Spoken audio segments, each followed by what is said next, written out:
Plaintiff Marcy McFarland says after she met the defendant on social media, they became friends with benefits. Marcy claims 5 days after she moved in with the defendant, he assaulted her, and she and her children were forced to move out. Marcy suing the defendant for a rent refund. Defendant Tony Thornton says he and Marcy signed a 2-month lease, and 1 week later she assaulted him and then told everyone that he attacked her. Tony denies owing Marcy for anything. All rise.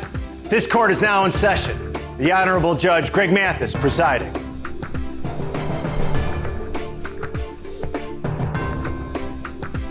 You may now be seated. Start with you.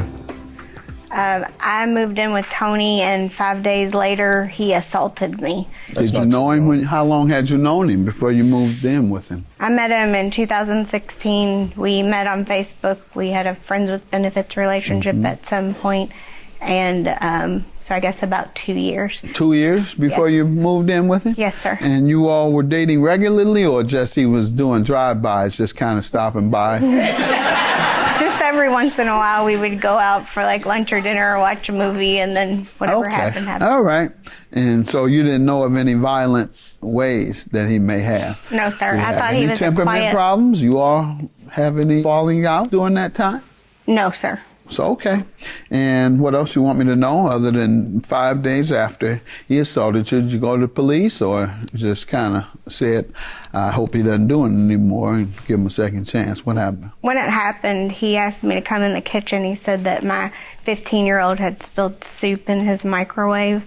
So I went in there to clean it up, and he was cussing at me and acting all crazy. It's probably a spot this big, and I was wiping it up, and then he said, there's beans on the floor. Every other word was like word.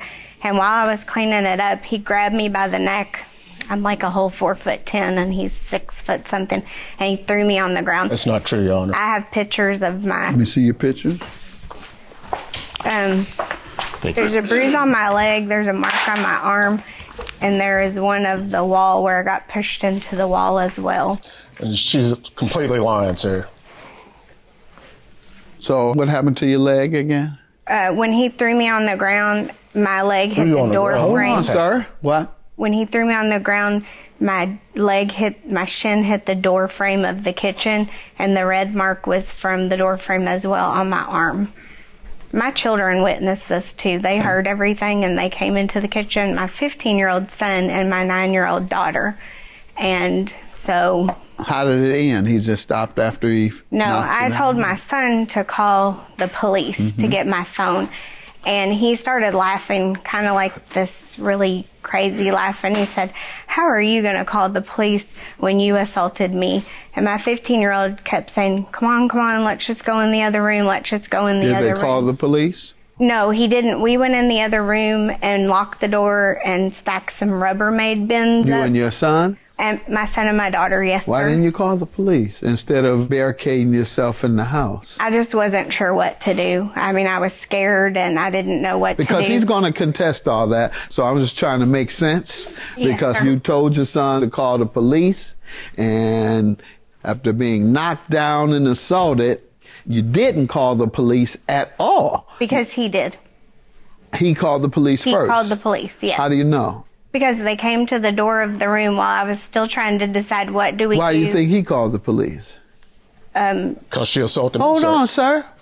I'm not sure because You don't know why he called the police? he didn't have any marks on him. I had the marks and my I'm kids not asking saw about everything. marks. I'm just asking, do you have an idea why he Probably didn't to call? cover his own self. Okay. Did you speak to the police when they came? I did. All I right, told you them. have a police report? No, they didn't take a report. They Okay. With all these bruises, they didn't take a report? They All said right. it Let me was- hear from you, sir. So we entered into a contract on 3/29. I had no idea. What? A contract? For a 2-month lease. I had no idea a week later she would assault me and then go around telling lies that I assaulted her. So you all weren't dating, or you didn't No, move sir. in for a romantic She was being evicted reason? from the place she was living in. I understand. When she moved in with you, it wasn't because you all weren't involved with each other? no, No, sir. sir. So We were friends she- up until that particular moment that happened. You used to be friends with benefits, right? Not any longer though. Did you all have a sexual relationship when she moved in? No, sir, we didn't. So you all just said, okay, we've had a sexual relationship apart, but now that you move in, we can't have sex no more, even though you're 10 feet away from me. When I had to drive over here, take you to dinner, take you to the movie, take you back, try to get you drunk or try to get you high. When you had to do all that work, you did it. But when all you got to do now is walk 10 feet down the hall, you don't. Or roll over, you don't. Go ahead, sir. But anyhow, you moved her in as a tenant. What was the agreement? She was supposed to stay for 2 months, sir. Split everything down the middle. Came to a price of $950, which she paid up front. Okay. Then a week later, she assaulted me because I had claimed that her kids made a mess in the kitchen. I was contacting her to come in and look at the mess. Contacting her, meaning she was in another room? Yes, sir. She had the door closed and it was late at night, so I wasn't sure if she was asleep or not. I sent her a text message asking her to come to the kitchen to see the mess. She came in, and in my head, I had the intention of her looking at the mess and then having the kids come in and clean it up. She proceeded to clean it up, and then the whole time started cussing at me because I had her come in and clean the mess up.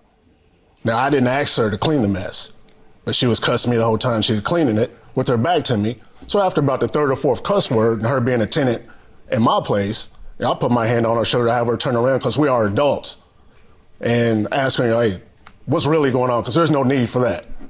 And when I put my hand on her shoulder to have her turn around, that's when she started swinging at me and assaulting me. Let's get to the $950. How does he owe you for a refund? I paid half the rent, half the cable, half the Wi-Fi, and half of the estimated. How long did you stay there? 5 days. It was supposed to be for 2 months. Okay.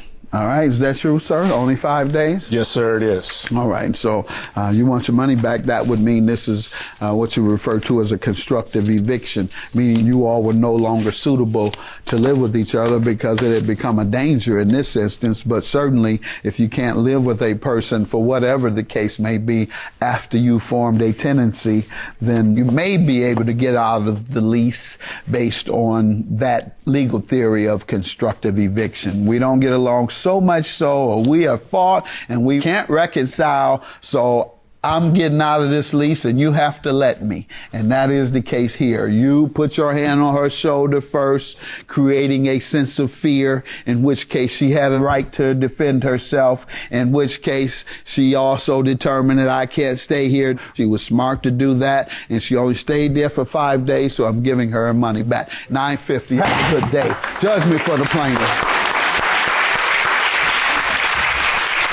I can't be friends with someone that's just going to lie to me about that stuff or lie to the public. That stuff did not happen. I've never harmed her whatsoever. That's all lies.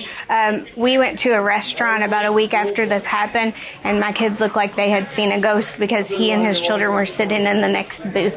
So I can't have anything to do with that. And I'm positive they saw everything that happened. They didn't make it up.